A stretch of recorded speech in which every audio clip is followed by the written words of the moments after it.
All right, we have liftoff. Our members of the public who are here to testify have been guided through security, and I think we always want to give them a chance to get in before we start. Good morning, folks. Members of the Safety Committee, thank you for being here. This is my maiden voyage chairing the Safety Committee, and as you may have seen, I've had a little introductory experience with emergency management in the last couple of weeks. But seriously, this is a forum where we are dealing with a range of really big issues. And it's the usual discussion about passenger safety and worker safety, but now we've added also the whole question of our Vaxxer test initiative as well. So there's really important current stuff on this agenda, and we'll be spending a lot of our attention on this. With that, Pat, Warren, are there public speakers that we need to acknowledge? Mr. Chairman, we have 3 public speakers. Okay. And let's hear from them at this point, if we may. Our first speaker will be Jason Anthony. Welcome, Jason.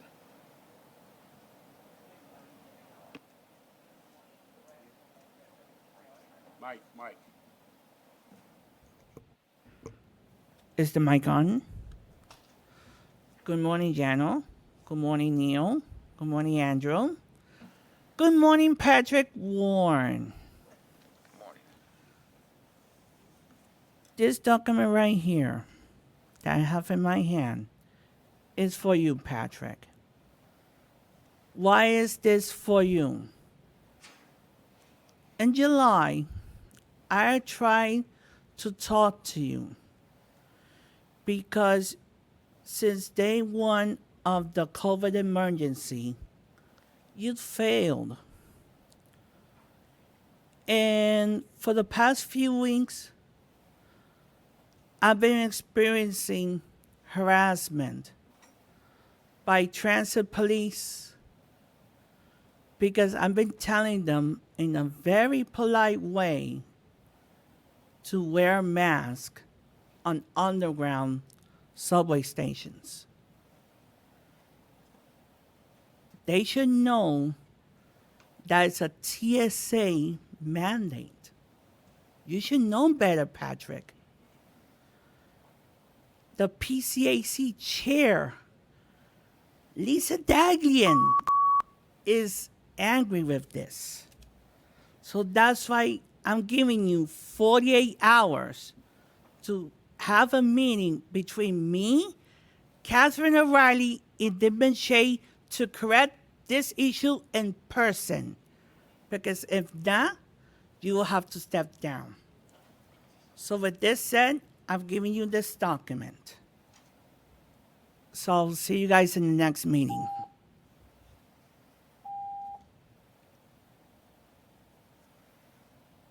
Mr. Chairman, our next speaker is Murray Bowden. Welcome, Mr. Bowden. Good morning. Or as the state police say, morning, because if you stop by a state trooper, it's never good. There's only one issue that you all face, and it's called global warming. Nothing else matters. And until you realize that there will be no more growth, that we've reached the limit of capacity, and start talking about vaccines as being the only way out of this. I'm 88. My mind's going. I make mistakes. So do a lot of other people. But there is only one thing, and this earth cannot survive if you keep burning fuel and doing all those things, and with mine and Bitcoin. This organization has been the leader in how to get things done the new way. The Canarsie Tunnel was done correctly. You did it when no one else said it could be done. It's things like that that need to change, and my generation has to get the hell out of here. We don't know what we're doing. My grandson does. He lives in Brooklyn. He's out with his friends. This is a world that belongs to people with cell phones, not paper and pencil. You have a responsibility to bring the new thinking into this world. It's changed. My family was in the linen fabrics business for renewal for 95 years. Lastly called dry cleaning. 95 years my family had a business. My son is leaving. It affects me and my family the way it affects farmers. Please conclude your remarks. I want to thank all the people at the MTA who have helped me over the years. They're excellent. Got new ones here, give them a chance. Thank you for this opportunity to speak with you. Thank you. Mr. Chairman, our next speaker is Alita Dupree.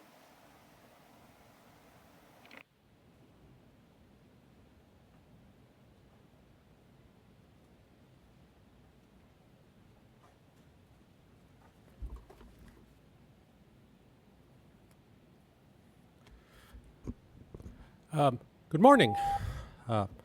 Thank you, Chair Jano Lieber and members. Alita Dupree for the record. My pronouns are she and her. It's always good to be back with you. Never been in this room before. It's not easy being here, but I did ride the system to get here. I'm going to talk specifically about safety and about money. I use a MetroCard, and I also got to use Omni.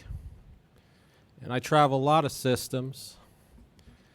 And money, physical money, can be problematic. I ask that you consider the reasoned thoughts and wisdom of your safety director, Patrick Warren. We don't need a lot of physical money floating around on the system. Just about all the other public transportation systems that I know do not have cash on hand in the boots. It's asking for trouble. I was down in 42nd Street Port Authority today and saw the line of people at the MetroCard machines. It's an accident waiting to happen.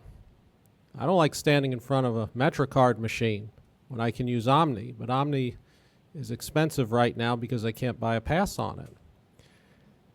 It's easy to get a payment card. I don't have much materially, but I've been banking for over 30 years. It saves me a lot of money. We shouldn't have physical money floating around on the buses and the trains. In London, they don't take money on the buses. You can load your fare off board. I want a safe system. And when we have opportunities for people to take the money and rob the system of money, it comes at my expense. I ask that we continue to hear the voices of reason. A safer system that reduces the use of physical money. Thank you. Mr. Chairman, we have one more late arrival, Omar Vera. Welcome, Mr. Vera. Good morning, MTA Board Safety. Good morning, MTA Board Safety Committee. Welcome back to after a long summer recess. First of all, let me just congratulate the new chair, Mr. General Lieber. You managed to make it to the top. For that, I salute you. All right, now, exactly, new chair, also new governor. Also, I salute Governor Kathy Hochul. Congratulations to her too. Second, let me also mention, though, a couple of weeks ago we had the storm mostly the remnants from Tropical Storm Ida take our transit system, struck it, and based on the damages that we've seen and stuff, we need to upgrade our system, the infrastructure. So I'm hoping we support the federal bill on the infrastructure, because NYC has one of like the oldest transit systems in the country, as well as one of the largest I should say, and one of the oldest. And like I said, if we're going to keep the system going, we need to like upgrade our infrastructure, because what happened with IDA and stuff, that's unacceptable. And we can do better, and we should do better. We need to. And if we're going to progress to the 21st century. And this also shows that climate change is a serious topic globally. It's time for us to take it seriously and to meet what the Paris Accord has detailed. And last but not least, like I said, thanks for the usual hard work. I'll see you all in later committee meetings. Thanks. Mr. Chairman, that concludes our public speakers for today. And thank you to all the public speakers, including a lot of folks who have become regular participants in our board meetings over the years. May I ask for approval of the minutes from the July 21st committee meeting? Any comments, Andrew? Okay. Okay. Second? A second. Any objections? The meetings are approved, or the minutes are approved. Pat, are there any changes to the work plan? Mr. Chairman, there's one change to the work plan, and that is that this safety committee meeting was actually scheduled for October, but we're having it this month instead. And that is just to, among other things, to highlight the progress on the Vaxxer test program. Would you present, Pat, in that case, would you present materials on the status of our various safety efforts? Sure. Thanks. I'm glad to. Thank you. Good morning, Commissioners. At the last safety committee meeting, you asked that we also address some security matters, and so we're going to add that to the agenda today. COVID-19 remains a major threat to our workforce and customers. With the arrival of the Delta variant, our average daily new COVID case rate rose from 1 per day to about 19 per day, and it's currently 17 per day right now. Approximately 25% of our new COVID cases are occurring among employees that are already vaccinated. While these new cases are troubling, infections for those who have been vaccinated they either experience no symptoms or they're very mild. So this demonstrates the value and the importance of getting vaccinated. Given the virulence of the Delta variant and our intense desire to ensure our workforce is as protected from COVID-19 as possible, the MTA followed suit with the federal, state, and city governments in requiring all of our employees to either be vaccinated or take a weekly COVID diagnostic test. Now, let me explain what's going on there. Recognizing that vaccines that are eligible to most people protect them better than anything else out there, we're committed to encouraging our employees to get vaccinated, which includes making it simple and convenient for those to get vaccinated. To this end, we continue to offer shots at multiple sites across MTA and offer pay incentives for represented employees and to get vaccinated, and allow non-represented employees to get shots on duty time. The second effort to encourage our employees to get vaccinated is that we have a telemarketing firm calling for all employees, which we do not have records on about vaccination, and to either describing to them how to get vaccinated and where they can do this, or if they are vaccinated, they'll walk them through the process of uploading their information into the MTA database. A third prong of our vaccination effort is a recognition that we have many employees who have been vaccinated, but we do not have a record of it. To assist in improving the accountability of vaccination status, we have solicited the support of New York City and our major health care provider to review records and provide updates on their vaccination status. We are also seeking support from New York State on to do the same for us for their larger vaccination registry. And you can see on the statistics here in the slide that we've had quite a bit of success over the last month since we announced the vaccination or test program, and we have over 11,000 new uploads of vaccination records, which is over 10%. So that's great. So we're approaching 60% of our workforce that we know factually have the vaccine, and we're convinced there's at least another 10% or more out there that probably have already been vaccinated.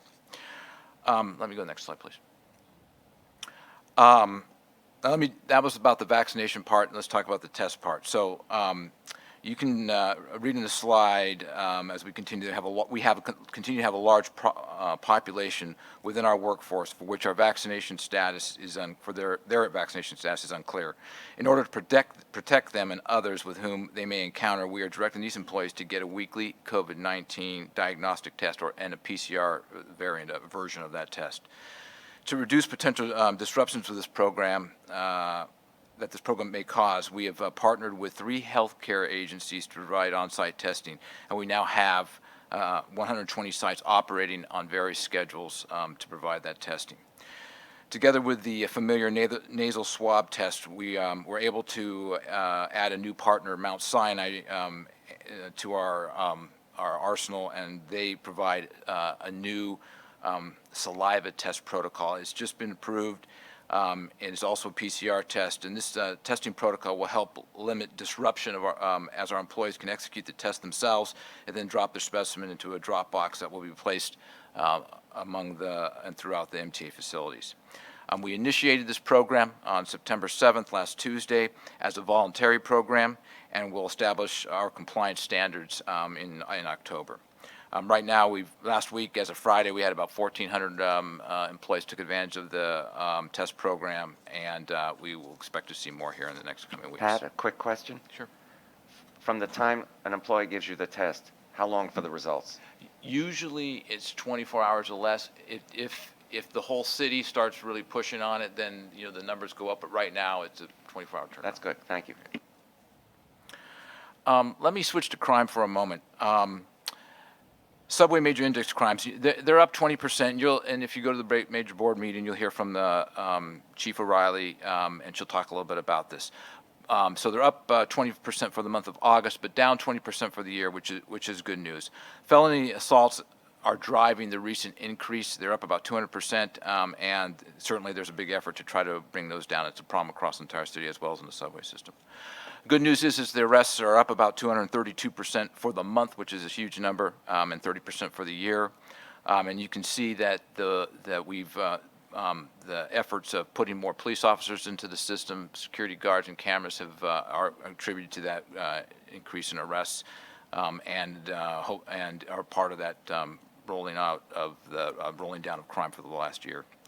And then on the railroads, the current crime rate remains low and steady. It varies between 12 and 18 cases typically a month, and that's pretty constant across the year. And the MTA PD is on that every day. Next slide, please. Workplace violence, employee assaults. This is something that is really important to many of the folks in this room, and certainly the leadership of the MTA. What you see on this page is the New York City Transit reported assaults at the top of the page, and on the graph at the top of the page, and the graph below is the rest of the agencies at MTA. Let me go to the next slide and show you how it breaks out. It breaks out to you can see that the greatest preponderance of the cases are harassment. That's the yellow bar, and then the assaults are the green bars. Verbal harassment.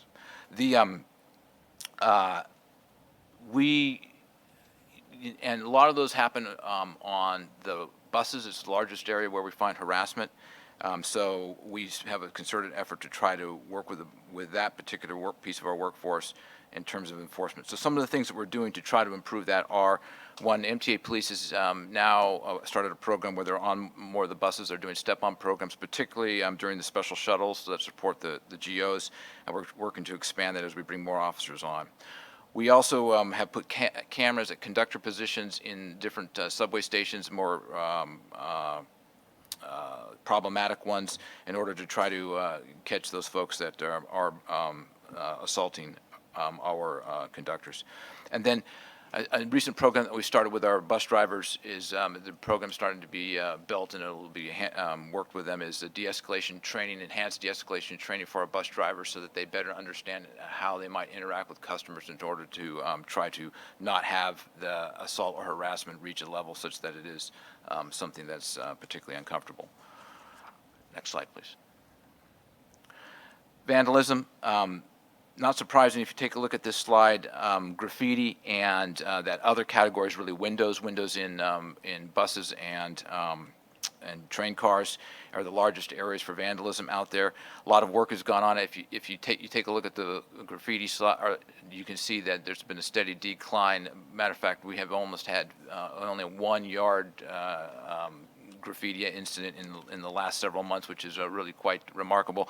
The other ones occur in stations and layup areas at stations, and we have put in a lot of cameras and stepped up some of the security in there to try to bring those numbers down. So that's a good news story.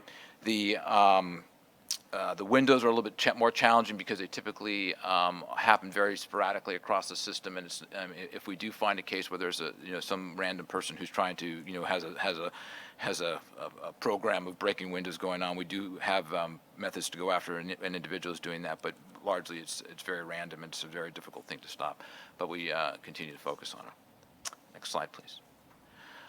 Let me take a minute to talk about homeless. Homeless is something that we report on typically every year. As you recall, the city does something called a hope count or a hope estimate at the beginning and usually in January every year. They did it this last year. It showed a significant decrease in the number of homeless that were in the subway system, which is good news. But the problem with the hope count is that it is just a one-time, point-in-time count, which is interesting at the moment, but we usually don't get the results till 4 months later, and it really doesn't. It's not usable like we would like to use it. So what you see on this slide is we've started a program where we put folks out to assess the system monthly, and this particularly is looking at train lines, the different train lines that are out there, and when we identify how many people are riding or sheltering on the trains during the day. Now we actually have it by hour, but in this case we're just showing it by morning, AM, PM, and late night, and you can see where we're seeing the most homeless in the system during the different months at the different times of day.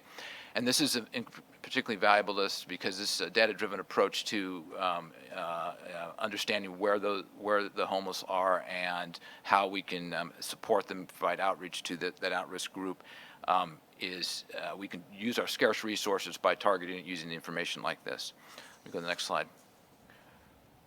This slide right here shows you where the lines are and which ones have the highest counts of people on them, sheltering on them.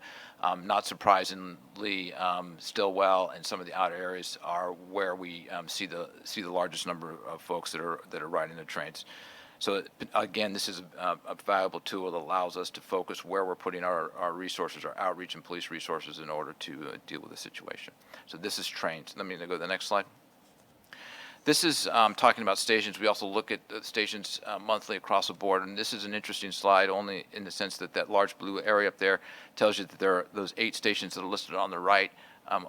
The vast majority of the homeless that we see in the system are sheltering at those 8 stations. So again, that allows us to focus our resources at those stations, and again, we know the times of day, et cetera, that they're there so that we can work on that. Can you go back to one slide again, please? Sure.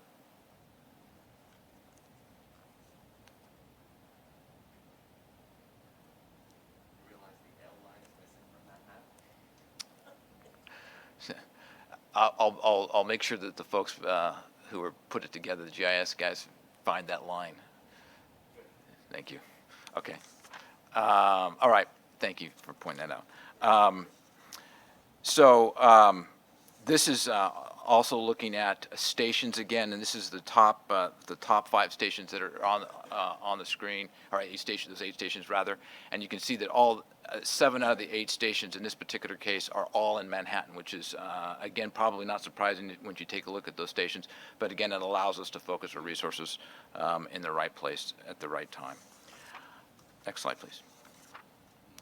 Let me talk briefly about masks. It was brought up by one of the speakers. Mask compliance is really important to us. Certainly, it is a federal mandate that people wear masks on transportation systems, and we understand our role in that.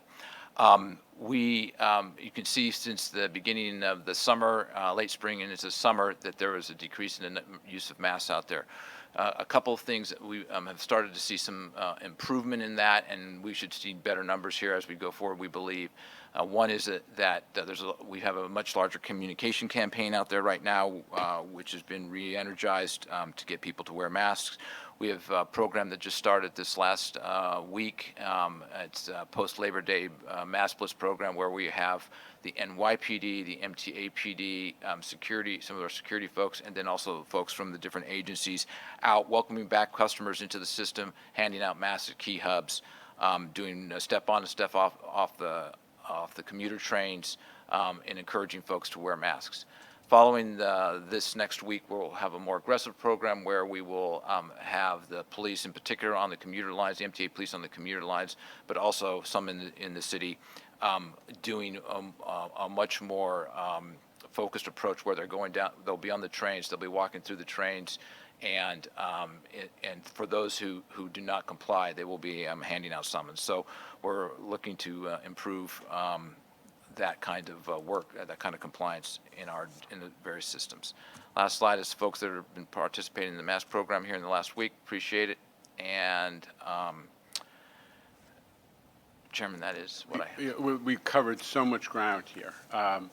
We're going to run out of time. The safety metrics that are in the book are probably, unless folks want to talk about them, I think we will just take any follow-up questions that folks may have about that, members of the committee.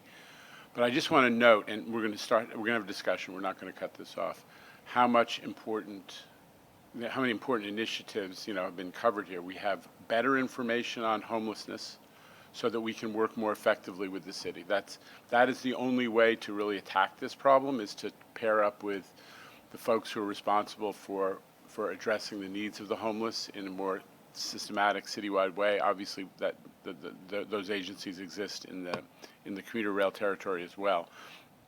But better information, a more systematic approach to the mask compliance issue, which our team is set in motion. We've been, with Mask Force and otherwise, using persuasion. What the next step that we've now set in motion, as Pat just described, is more, the involvement of more authority figures in that persuasion effort, the NYPD and otherwise, and then additional steps, some options for additional enforcement actions that we would all prefer not to be necessary, but may be important in the end. And on vaccine test. So we see this tremendous progress that's been made. The fact that we are providing, we are collecting the data. From my experience at C&D, there are a lot of people who have been tested locally and not at MTA sites that we don't know about, and we have to reach them and get them to upload their cards, and that is happening. And in tandem with that, we are creating an easy-to-comply testing initiative by putting the testing at the work sites. And eventually, in a matter of a few weeks, that'll probably be made mandatory to do that testing if you're not vaccinated. So it's important. And then, of course, we announced today that we've completed the effort to put cameras in every station in the New York City subway system. Another incredibly important safety initiative. So you see real activity on all these fronts, and I just wanted to underscore how much progress and initiative you've heard about today. And with that, I'd open it to the committee. Neil, Mr. Board Member Zuckerman. Okay, Janet, formal or informal, thank you. First off, just a process piece. Obviously, this is a conversation. We're already past time, so let's just, we usually had an hour for this, and sometimes we went under because we didn't go through all the agency stats, but I think where we are now deserves maybe a little longer. So the first comment will be slightly humorous, which is last month, or whenever we last met, I complimented Bob Ferran on being a great Harvard Business School graduate and saying that, he should be in that list, top 100 financial professionals. And so, Pat, you should be in that top 100 list if they ever made that of West Point graduates. And I hope you do not take the speaker's comments on resigning. I would be very unhappy if you resigned. So just being more serious now. So as John and Vinny and Norman know, I try to be supportive of labor and believe in many of the things that each of them have said. You know, John will talk about them being in harm's way, and that's been very true when we've had a real uptick in violence on the subway. And they are clearly in service. In fact, it's often that the folks in the three union groups talk about themselves as being quasi-military, and some of the language they use, gangs and other things they use, actually do strike me as being military, and their culture has one that feels almost military at times. And being in the service means a lot. I think these vaccination rates, in my opinion, are a disservice at this point. I am unhappy with where we are. The teachers union I heard this morning is at 72% in New York, which is not that much higher, but it's higher. I am concerned. Yeah, I'm concerned for their own safety, their family's safety, and frankly, I'm concerned for our customers' safety. And so I would like to find us take more ways, because if you look at the military, and we don't have the same means, President Biden has mandated vaccination among the military members. We don't have that same lever of power, and I don't think it's the right approach, but I think we've got to find a way to use more soft and hard power moves to drive vaccination rates. So I have one question, Pat, which you may not know. Do we have vaccination rates of our employees that are customer-facing versus just general? Because I am really concerned. I mean, Bob was talking about his grandchild going to the schools this morning and being, what if my kid's teacher wasn't vaccinated? How would I feel? Well, I have the same thing. I got a 15-year-old riding the rails, and what if her or his conductor taking her ticket or looking at it was unvaccinated? That makes me concerned as a parent, and certainly as a representative of 100,000 people who commute into the city. Well, not all of them, of course, commute, but 100,000 residents of Putnam County. I care. So, Pat, I don't know if we have a view on that. I think what you're saying is that you're asking us to take a look at those statistics and then try to focus on that particular group to get them vaccinated is sort of your goal? Oh, I was actually asking the question from a analytical question, how many were vaccinated who are customer facing? Because I know we have the job titles we know that are more customer facing. But yes, I would love to push on those who are customer facing, absolutely. Yeah. Yes, we can figure that out, yes. Board Member Lynn. This was an impressive presentation in a whole host of areas. I really want to compliment you, Pat, on that. I want to make 2 points, though. One is, thanks to the meeting 8:30, I was on the subways during rush hour this morning, and there were numerous little kids with their parents going to the first day of school. The one thing you know for sure is every one of those kids is not vaccinated. It's just not acceptable that we're exposing those kids to workers who are not vaccinated. And I think that while there is, I have concerns and understandings about personal freedoms, I must admit I felt absolutely terrified for those children who, because of other people exercising their view of freedom, were exposing those children to potential mortal sickness. And that's not acceptable. So I think we have to get to a place where we get full compliance with vaccination of our workers. I definitely, because those that are in contact with kids on the train, for sure, but we need to get there, and it's not acceptable that we worry about all of these issues of safety and crime, and here we know that people are still dying, people are still getting very sick. We must do something about that, and so I'm with you that I think this needs to be a central focus, working with labor. I understand labor's issues, but we need to figure this out together. I do want to make just another point on the crime statistics, which is I think we need to nod towards the terrific work that was going on collaboratively with the city. The reduction of 20%, 21% of crime over the year is extraordinary, given all that's happening around the nation, and even when you look at your railroad numbers. On the commuter railroads, crime is up by 20%. And while I understand the numbers are smaller, but so are the ridership smaller. And I think that we ought to tip our hats towards what the NYPD has done in collaboration with you guys and putting cameras in every station. A number of us have been saying for 2 years now that technology is critically important to getting there. We should recognize the heroic efforts all around, including with the city, on the crime. Thanks.